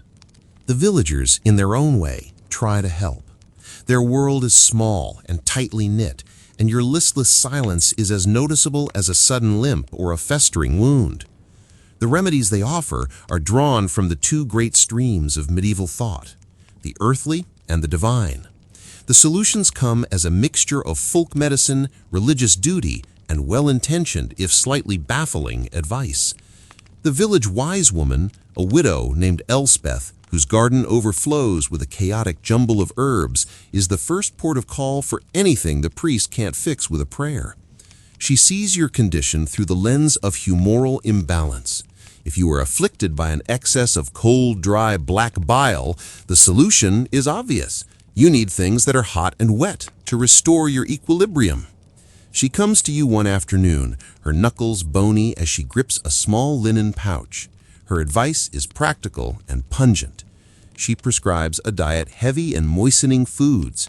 You are to eat more lamb and chicken, drink wine instead of water when you can, and eat bread made from fine wheat flour, not the coarse rye and barley of your usual loaf. This is, of course, the diet of a lord, not a peasant.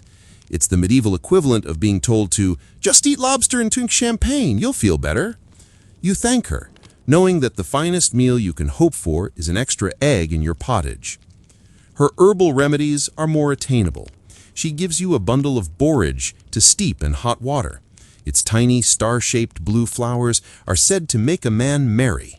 The resulting tea is vaguely grassy and does very little, but the act of sipping something warm is, in itself, a small comfort. She also gives you a sachet of St. John's wort to hang in your cottage. It's meant to ward off evil spirits and phantom sickness, a remedy that conveniently covers both the spiritual and medical possibilities. Your home now smells faintly of grass and piety. She might also recommend baths, another hot and moist treatment.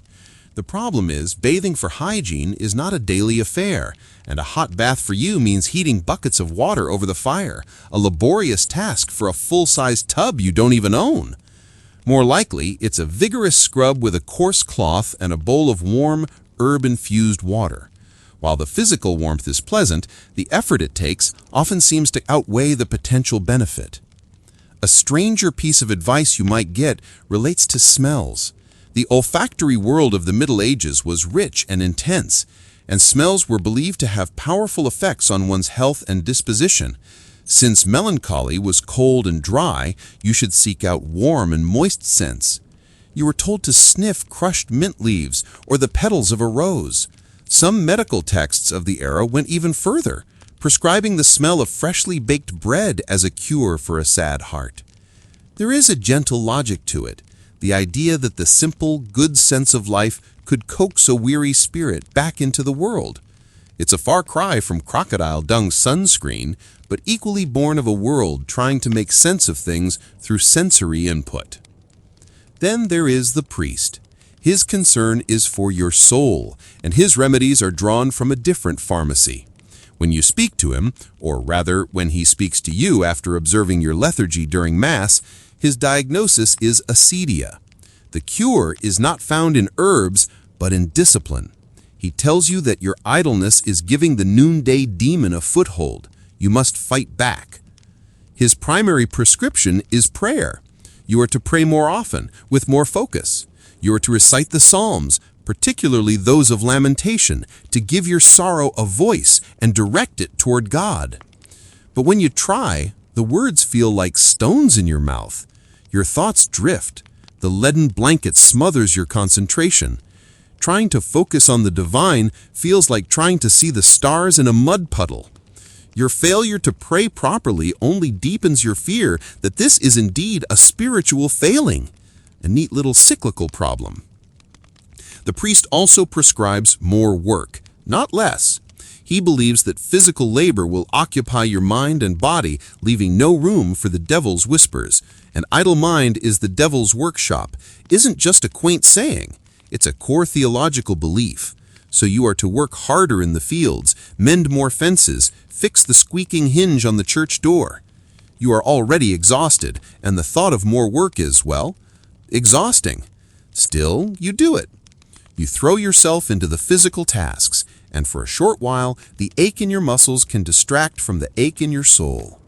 But as soon as you stop, the silence rushes back in, and the familiar weight returns, perhaps even heavier than before. One mainstream historical fact is the sheer variety and pervasiveness of these proposed cures. From the high-minded theological debates about acedia in monasteries to the simple folk remedies of a village healer, everyone had a theory. This wasn't a hidden condition, it was a known part of the human experience, just interpreted through a different cultural lens. The proposed solutions, whether they worked or not, show that people were trying to help. Your neighbors aren't shunning you. They're actively, if sometimes clumsily, trying to pull you back into the fold of the living. They bring you a warm cup of borage tea. They ask you to help them with a task. They drag you to the village green for a festival, hoping the music and dancing will be contagious. You go along, a quiet spectator at the feast of life, appreciative of the gesture, but unable to partake. The days bleed into weeks, and the weeks into a season. The borage tea has been drunk, the prayers have been recited, and the extra chores have been completed. The St. John's wort hanging from the rafters has dried to a brittle husk, and you feel much the same. None of the remedies, earthly or divine, have lifted the leaden blanket. The world has not regained its color. This is, you begin to suspect, simply the way things are now. There is no magical cure, no single moment of revelation that will chase the shadows away. There is only the quiet, ongoing business of living with it. You learn to function within the rigid framework of your life, not as a cure, but as a trellis. The unyielding demands of the agricultural calendar become a kind of salvation. The cow does not care if you are wrestling with the noonday demon. She still needs milking every morning. The weeds in the field don't care if you're suffering from an excess of black bile. They will still choke the harvest if they are not pulled. These non-negotiable tasks become anchors, preventing you from drifting away entirely on the gray sea of your sorrow. They are a reason to get out of the straw bed, a reason to move, a reason to eat. Your existence is governed by the sound of bells. The church bell rings for the canonical hours, matins, lauds, prime, and so on, structuring the day for the whole community. When the bell for sext rings at midday, everyone stops for their meal. When it rings for vespers in the evening, the workday is ending. These bells are the village's clock, a communal rhythm that you can latch on to when your own internal rhythm is gone. You don't have to decide when to start or stop. The bell decides for you. It imposes an external order on your internal chaos. There is a strange freedom in this lack of choice. Your life is not about finding your passion or following your dreams. It is about fulfilling your role, tilling your patch of earth, living within the sound of the bell. You find small, quiet ways to cope, little loopholes in the fabric of your melancholy. You discover that the repetitive, mindless nature of some tasks is almost meditative. Weaving cloth on the loom, for instance. The simple back and forth of the shuttle, the gentle thump of the beater pressing the threads together. It's a rhythm you can lose yourself in for a little while. Your mind doesn't have to be engaged, only your hands need to know what they are doing. For a few precious minutes, the relentless inner monologue of sadness quiets down, replaced by the simple physical reality of thread and wood. You also learn to appreciate the sensory world in a different, more muted way. While you may not feel joy at the sight of a brilliant sunset, you can still recognize its beauty in a detached academic sense. It is like looking at a painting you admire but do not love. You notice the deep warmth radiating from the hearth on a cold night. You notice the satisfying heft of a smooth stone found in the field. These are not moments of happiness, but moments of presence. Tiny pinpricks of sensation that remind you that you are still a body in a physical world. They are not enough to lift the weight, but they are enough to remind you that you are still underneath it. A peculiar fringe belief from your time holds that certain precious stones can have a profound effect on the wearer's emotional state. Sapphires were thought to counter melancholy, while emeralds were said to bring joy and expose falsehood. Of course, as a peasant, owning a sapphire is about as likely as owning the moon. It's another one of those remedies for the wealthy, like eating swan or having your humors professionally rebalanced by a university-trained physician. But you have your own version of this. That smooth stone you found, the one that fits perfectly in your palm, becomes your own gemstone. You keep it in your pocket, and sometimes during the long, hard hours in the field, you run your thumb over its cool, polished surface. It's a secret, a small and meaningless ritual that is nonetheless yours. A little joke with the universe. You can't afford a sapphire, but you have this very exclusive, limited edition rock. Over time, the people around you adapt. Your family, your neighbors, they learn the shape of your quietness. They no longer press you to be cheerful at the festival. They hand you your bowl of pottage in the evening without demanding a conversation. There's an unspoken acceptance. Your melancholy becomes part of the fabric of your identity, a known quantity. You are the quiet one, the thoughtful one. In a society that valued social harmony and predictable roles, perhaps this is the greatest comfort you can be afforded, to be accepted as you are without constant pressure to be someone you are not. You will likely live out your days this way. There may be periods when the sun seems a little brighter, when the blanket feels more like light cotton than heavy lead, and there will be times when it returns with a vengeance, pinning you to your bed in the pre-dawn gloom. But you endure. Your life may not be a happy one, but it is a life nonetheless. You find a way to exist, to work, to contribute.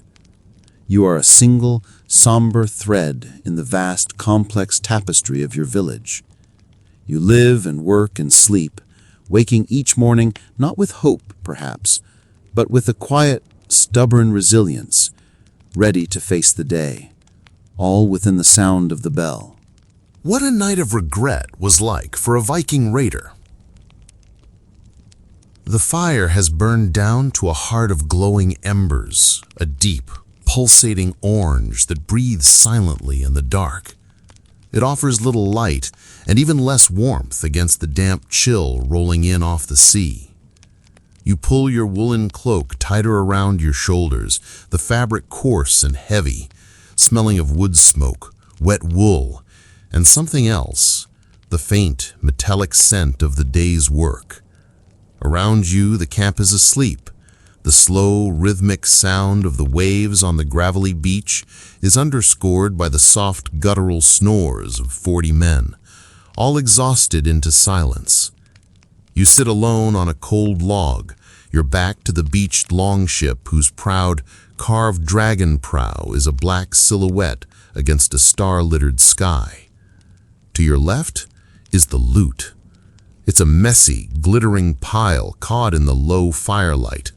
There are silver goblets, candlesticks, and a heavy crucifix, all heaped together with bolts of fine English cloth and leather-bound books, whose words you cannot read.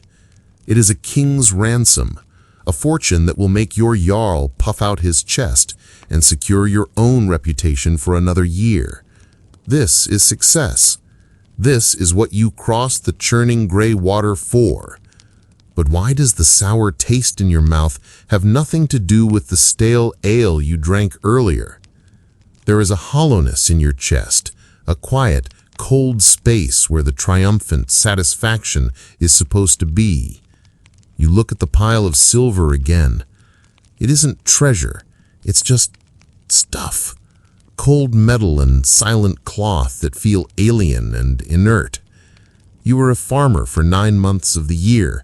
Your hands, currently wrapped around your knees, are more familiar with the grip of a hoe or the shape of a river stone for clearing a field than they are of the hilt of a sword.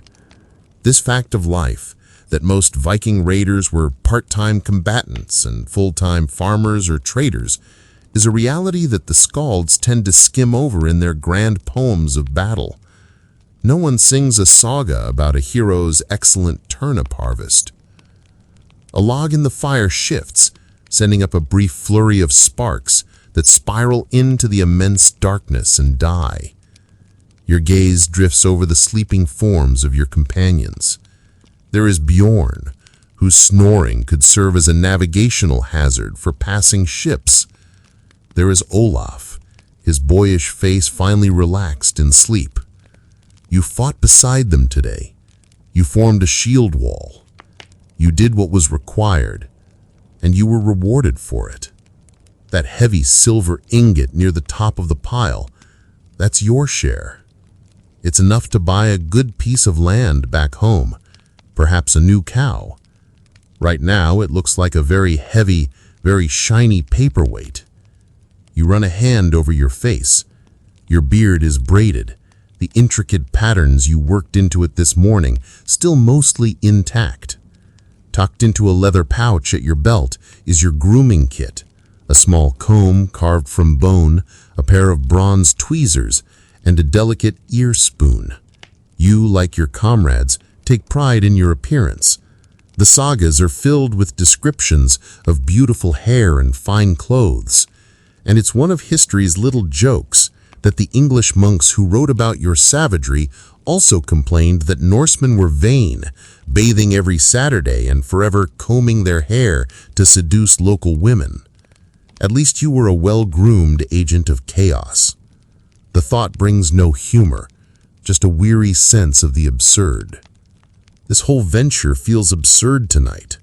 Historians will one day argue whether you were all here for wealth, for land hunger back home, for political reasons, or simply for the glory, the pursuit of a reputation that will outlive you. You have heard all those reasons in the Jarl's speeches around the Longhouse fire, but sitting here in the quiet aftermath, none of them feel quite right. The glory feels like a borrowed coat that doesn't fit. The silver feels like a stone in your pocket. You came here seeking one thing and found another entirely. You found a line inside yourself that you did not know existed, and you crossed it. And you cannot, for all the silver in this forsaken kingdom, seem to find your way back. The memory of it is a fresh wound, and the quiet of the night is the salt being rubbed into it. The ocean sighs again, a long, mournful breath, and it feels like it is breathing with you.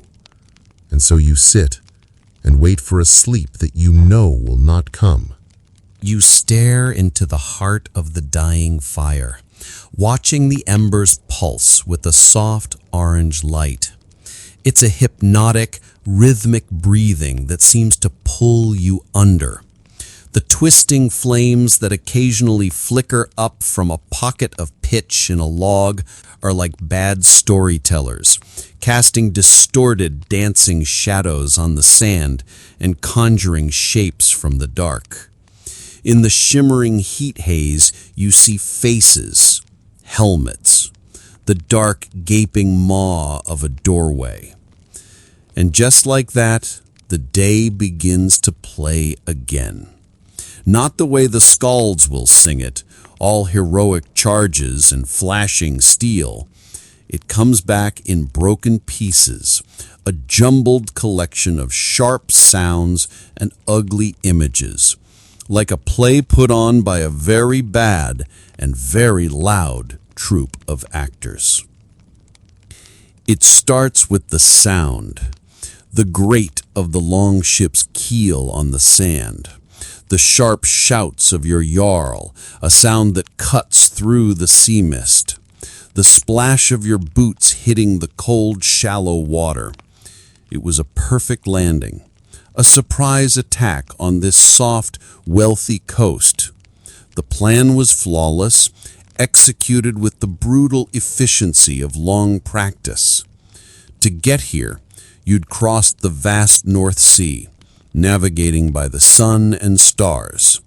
On the cloudy days, your Jarl, Rolf, used his sun compass, and some whispered he possessed a solar stain, a fabled sunstone, a piece of crystal that could find the sun's position even when it was hidden by thick clouds. All that legendary skill, all that incredible navigational precision, just to bring you here, to this moment. The memory fast forwards to the monastery, the chaos, the splintering of the heavy wooden door under the repeated blows of a log, the frantic high-pitched shouts of the men inside, their language a strange, soft twittering to your ears. They were monks, not warriors.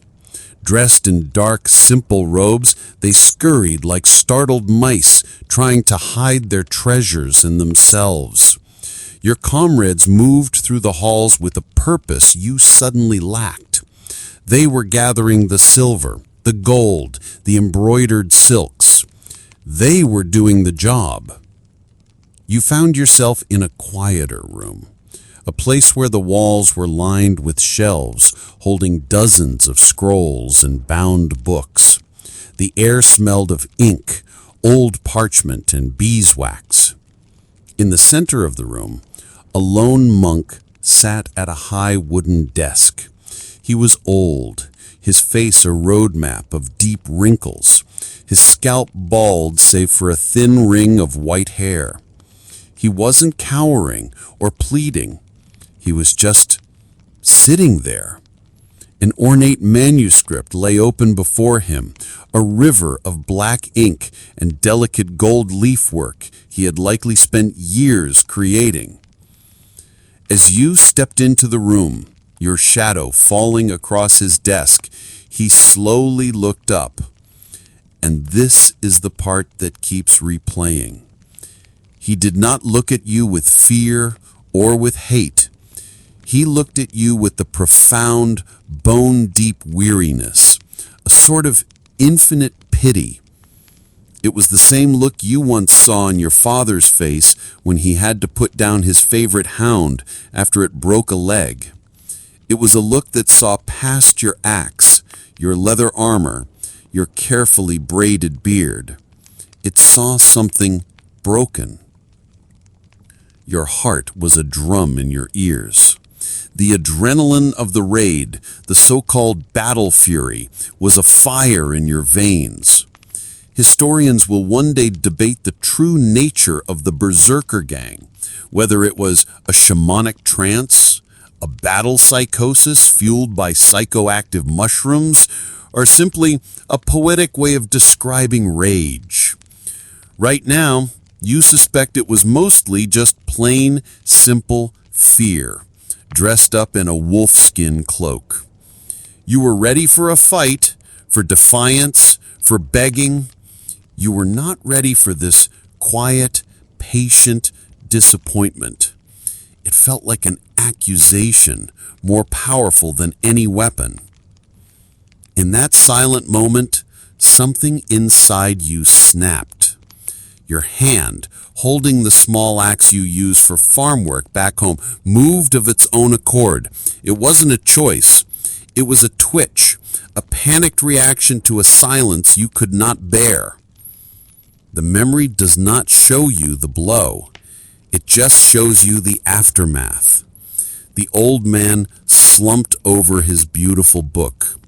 A pot of black ink toppled on its side, bleeding a slow, dark stain across the illuminated page, erasing the golden letters. The silence in that room was louder than all the shouting outside. You just stood there for a moment, your breath coming in ragged gasps, staring at the spreading pool of ink. Then you turned and walked out, leaving the books, leaving the silence, rejoining the noise. Nobody saw. Nobody would ever know, which you now realize is somehow worse. You blink and the fire in front of you hisses. A drop of moisture from the log has hit the hot embers.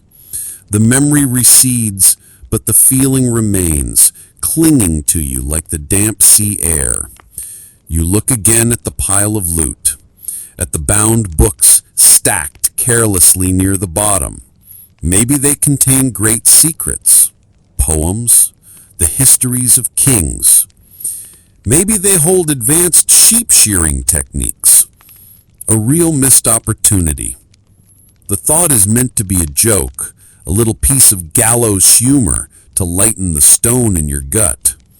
But it isn't funny. You just feel the cold seeping deeper into your bones, a cold that no fire can touch. You get up from the log, The pins and needles in your legs a welcome distraction, a physical reality to ground you from the churning in your mind. You walk toward the water's edge, your boots crunching softly on the wet shingle. The sea is a vast, dark mirror under the stars, heaving with a slow, deep rhythm. The moon, a pale sliver, offers just enough light to see the white foam of the waves as they collapse on the shore. You stand there, a solitary figure dwarfed by the immense, indifferent darkness of the sea and sky. You came here for honor. That's the coin of your realm, the one currency that truly matters. A man is his reputation. Your name, your deeds, that is what lasts when your body is smoke on a pyre or food for the worms. You've been raised on stories of heroes, recited by the skalds in the longhouse on winter nights, their words weaving a tapestry of glory for you to wrap yourself in.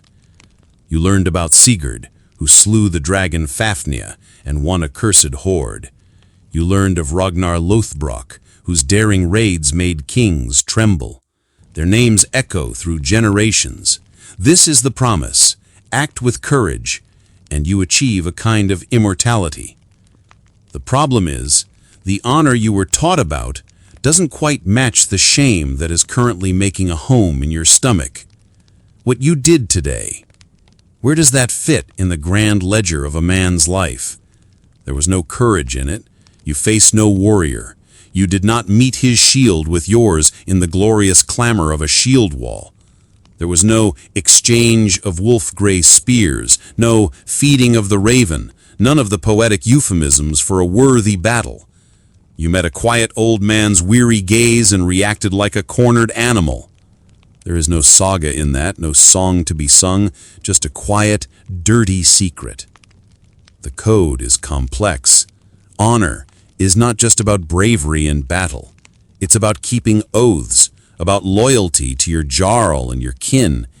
It's about revenge, the sacred duty to avenge a slight or a death. It's also about magnanimity in victory, at least sometimes. A great warrior is meant to be generous, to reward his followers well. But where is the rule about what to do when you dishonor yourself? When the crime is not against your jarl or your family, but against some internal, unspoken code you didn't even know you possessed until you violated it. You look down at your axe, still hanging from your belt.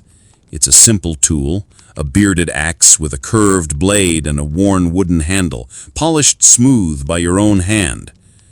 Viking society, at its core, was one of the most litigious in history. Almost any offense, from insult to injury, had a price. There were intricate law codes that prescribed the exact fines, the weregild, to be paid for taking a life, determined by the victim's social standing. If you were to kill a freeman back home, your family would have to pay his family a hefty fine to avoid a blood feud. It was a pragmatic system designed to maintain social order. Justice as a form of accounting. But who do you pay for this? The monastery is in ruins. The monks are gone. There is no one to offer a pouch of silver to, no one with whom to negotiate a settlement. And even if there were, it wouldn't matter. The payment isn't for them. The debt is owed to yourself, and you have no idea how to pay it. You wonder if this is a kind of haunt, not by a ghost, but by an action. A strange and quirky idea, you think, to be haunted by an action instead of a spirit. You reach into a small pouch and pull out a small carved piece of whalebone. It's a game piece from a set of Hanftaffel, a strategy board game you often play on long voyages. The piece is called the King or the Toffel. It's a simple, abstract carving worn smooth from countless hours of handling. You hold it tight in your palm, its familiar coolness, a small anchor. You think about the game. One player has a king and a few defenders surrounded and outnumbered by the other player's pieces. The goal is not to capture all the pieces, but simply for the king to escape to a corner of the board. Victory is escape. survival. It suddenly feels deeply profound. Maybe that's all honor really is, finding a way to get your king off the board, to survive the impossible situation you found yourself in, and to live with the choices you made along the way. But how do you live with this choice? Back home, if you confess, you risk being declared a knee-thinger, a word for a villain, a person who has lost all honor, a social outcast. It is the worst thing you can be called. Better to be dead than a knee-thinger. So, you will keep it silent. It will be your secret. The price you pay for that fortune in silver lying by the fire is a small cold piece of your own soul. You toss a flat stone out over the dark water, skipping it across the surface. 1, 2, 3 skips before it sinks without a trace into the black depths. You wish you could do the same with the memory. Just send it skipping away into the darkness until it disappears forever. But you know it won't. It's your own personal treasure now, heavier than all the silver combined. You don't know how long you stand there, watching the waves tirelessly perform their duty.